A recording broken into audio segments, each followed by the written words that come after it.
Hi guys, Dave Vincent here. Philippine Bible Ministry.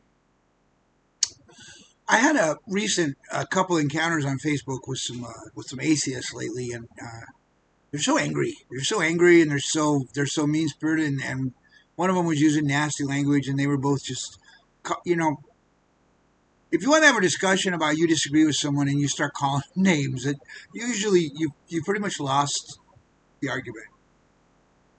Certain political people need to learn that right now. All they want to do is cuss people out. It's weird. But usually you've lost the argument. It means you can't make up. Oh, listen to the rain. You hear that? You know, it rains a lot in the Philippines. It rains really hard. It's the tropics.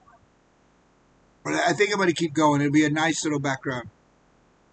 Speed raindrops falling from the sky.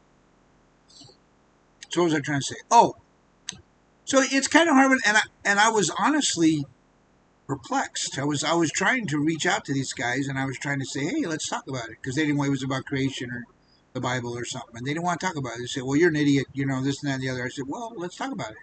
Well, this and that and the other. And so, and then you finally just have to let them go be mean.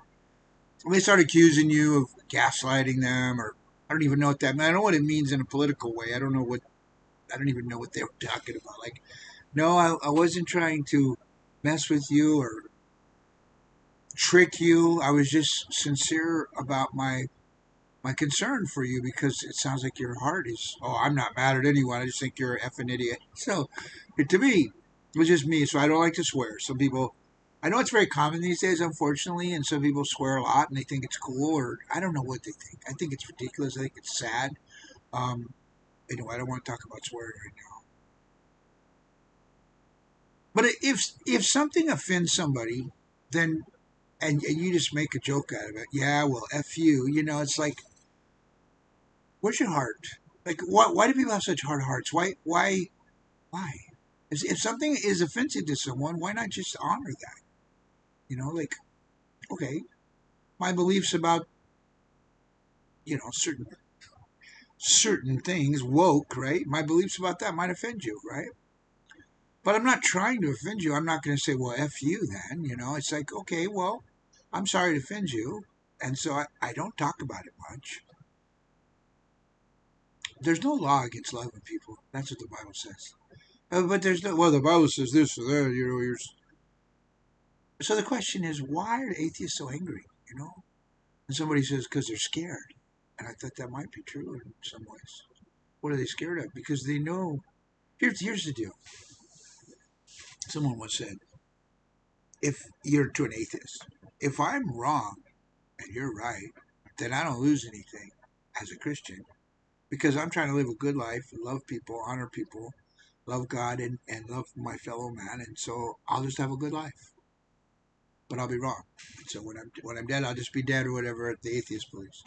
But if you're wrong, then you're going to burn in hell, or you're separated from God. You'll be in angst for a very long time, if not forever. And we'll talk about hell one day. I've done it before, but we don't need to go into those. It's a bad thing. It's a bad thing to be tossed into the lake of fire.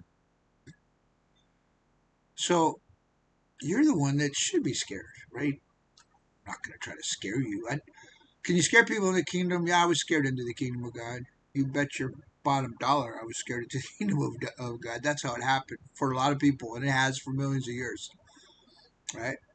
But you can also love people in the kingdom. That also happens a lot, and I think that's a better way. So why are they so scared and angry? I don't know. I mean, I can only speculate. I tried to end on a good sort of a good argument, but the guy didn't bite, because he was being mean and everything, and he's like, "You're just an idiot." So I said, "Hey, how was that apple I had for breakfast this morning?" He didn't bite. Maybe you heard this one before. Because the answer is, I don't know how that apple is you had for breakfast this morning. I say, exactly. You don't know what my relationship with Jesus Christ is like, and you'll never know until you have a relationship with him. You can't ever know that until you've done it, and then you know. And so, why are atheists so mean? Well, part of it is probably possibly fear. And I think for some people, it's like, well, you think you're better than everybody else, so I'm just angry because you think you're better than everybody else. Huh. Now I don't know. I know there are some people that think that, right? But most, well, I can only speak for myself. I actually think I'm worse than most people when it gets down to the nakedness of the darkness of my real fleshly heart, right? I'm also more blessed because of the grace of God to pull me out of that. So does that put me in a better position than other people? Or you think I don't like it because you feel like I'm missing something. Yeah, I do. And so here's the deal. Let me ask you a question. If I'm right, and you could have not just eternity, it's not just about eternity, man. It's about taking that darkness out of your heart, that mean, angry, this F you. I got you there. You stupid jerk. You're just an idiot.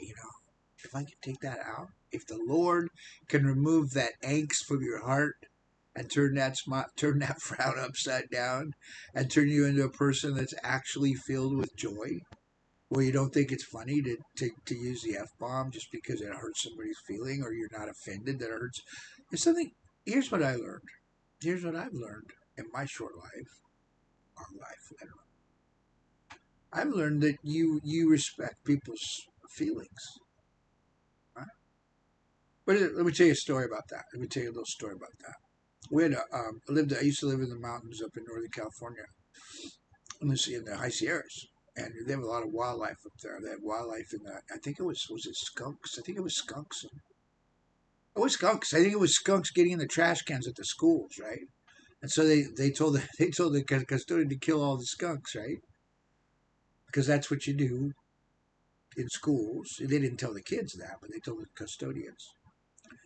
So one of my aides, so an aide is a classroom helper in special needs. They come into class and they do whatever is necessary, diapering sometimes, whatever it takes, help with instruction, this that, and the other. So one of the aides in the classroom was an animal lover. Like when I say animal lover, I mean she was a PETA almost. She was like, "You can't harm animals ever. I don't believe you should kill all the squirrels." I forgot where it was, up in Northern California somewhere. And she says, "No, I think they should do what they're doing. They were putting birth control powder around the holes instead of killing them so that they wouldn't have any more babies." And some people think that's nonsense, but that she was all on board with that. And you know, so here's what happened. The custodian, I think it was a skunk. Could have been a raccoon. Maybe it was a raccoon. Anyway, one of them little critters. They have a lot of them up there. Could have been a raccoon. That got stuck in a trash can, and the guy was trying to kill it, and she thought he killed it with it, and she was so upset and everything. And one of my other staff, local redneck kind of person, lady, she starts laughing at her. "What's wrong with you? You're worried about stupid." I think it was a raccoon. You worried about? I don't know. Anyway, the little critter. You worried about this little critter, and I didn't feel. I mean, I felt the same way as her, but I didn't show it because why? What value is it to mock people or make fun of or hurt? Why is it good to be a hurtful person? You know, it doesn't. What does it bother me? Like, if I was a person who liked to swear a lot or whatever, and someone said it offended them, why would that bother me? I would just say, okay, then I won't say that around you. It used to be when I was growing up, we used to respect people, and so they'd say, don't swear around women. Now this was in my family, which my dad swore like a sailor. I think he still does, maybe. You don't swear around women and little children. Of course, they swore around little children and women, but that's what you teach your kids where I come from, my little crazy culture, right? And so that's all it is. It's like it's just respecting people and not calling people idiots. And then when someone tries to have a conversation with you, you don't just like start dog cussing them and calling them a fool and you're just an idiot. You have no. It's like, well, we can talk about it. Would you like to talk about it? No, you're stupid. You know. So it just makes me sad that people have this heart thing inside of them. And the other reason I think is not just fear of what if God's real, but I think it's that they have a real anger because of the anger that's in it. How can I say this? They can't let go of this angst they have because it's all that they have. In other words, they've never experienced true love. And I mean, they love their dogs, they love their kids, they love their spouses. I'm not saying they don't know what love is, but they've never experienced love for fellow people in a way that, a way that's always warm, a way that Jesus said they shall know you by your love for others, right? How can you spot a real Christian? A real Christian. I'm not talking about someone who goes to church or someone who follows rules and regulations, calls people out on their sin. How can you spot a real Christian? Because they have love for their enemies. They have love for the grumpy atheist or even agnostic or people that just hate people that are trying to follow God. And it just makes me sad because I can see that they don't want to give that up because that's all they have. I can't give it up. I don't know why. I can't really pretend like I understand it all. I don't remember feeling that way about believers before I got saved. I don't know. It just makes me sad. So I'm sad for the atheist, and yeah, maybe I'm an idiot. So here's what I'll say. I'll just close with this. Just because you think you're the only one that has the truth and you have all the science behind you, and then anybody who thinks differently is an idiot, doesn't make it so. And if someone wants to have a real open discussion, then have an open to prove yourself.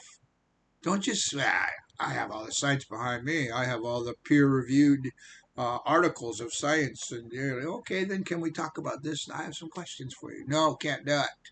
So here's the thing: closed-minded, closed-fisted, angry fu people, they can't accept an open discussion because why? They might be wrong. And for some reason they don't want the comfort. They don't want to open their hand and say, okay, let's have an open discussion. What Tell me about this because I've been more than willing to anybody watching this video who's not a believer, which I doubt if that's going to happen, but I'm going to try to push this one out a little bit. Anybody who's watching this that doesn't believe anything I say and thinks I'm just an idiot, like some people have called me that, you're just an idiot, you're wrong, you're an idiot.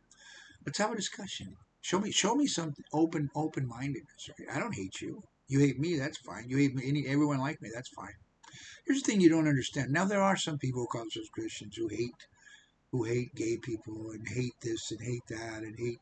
I don't even hate people on the other side of the political spectrum, even though I see a lot of horrible stuff. But I don't hate. I don't want to hurt them, right? But a true Christian doesn't feel that. You might not know any. That well, you're all hypocrites. So find out. Do you not know the stuff I've been through, Ma? You don't know anything about me. You start calling me names and start calling people out like me. You don't know anything about me. You don't know how much I've surrendered for other people. You don't know how much I've given of my life. You don't know what kind of life I've led. You don't know anything. You don't know how many mistakes I've made. How big of a buffoon I was. How much of a sinner and stuck in nonsense that I was. And you don't know anything about it. So if you want to have an open discussion with me, I'd be more than happy to have an open discussion with you. But you might be afraid. You might not want to hang. You might want to hang on to that anger that you have. But let me tell you, there's a better way. There's a way that could break free of all that. The Lord, the Lord can give you love and joy that you've never experienced, and it's not. It's real. It, and it's not really about. Well, I don't believe this. And that. It's not about that. It's just about. I wonder if that's possible. Just think about that. I wonder if it's possible. Is it possible that you can have the joy? Is it possible you can walk away from the anger? Is it possible that you don't have to cuss people out all the time, even in your heart? And is it possible that you don't have to have this horrible feeling inside of you that's like you're all knotted up and you're pretending that everything's okay and you're hanging on to little things here and there, but at the end of the day, you need Jesus, little brother, little sister. God bless you guys. Ta ta for now.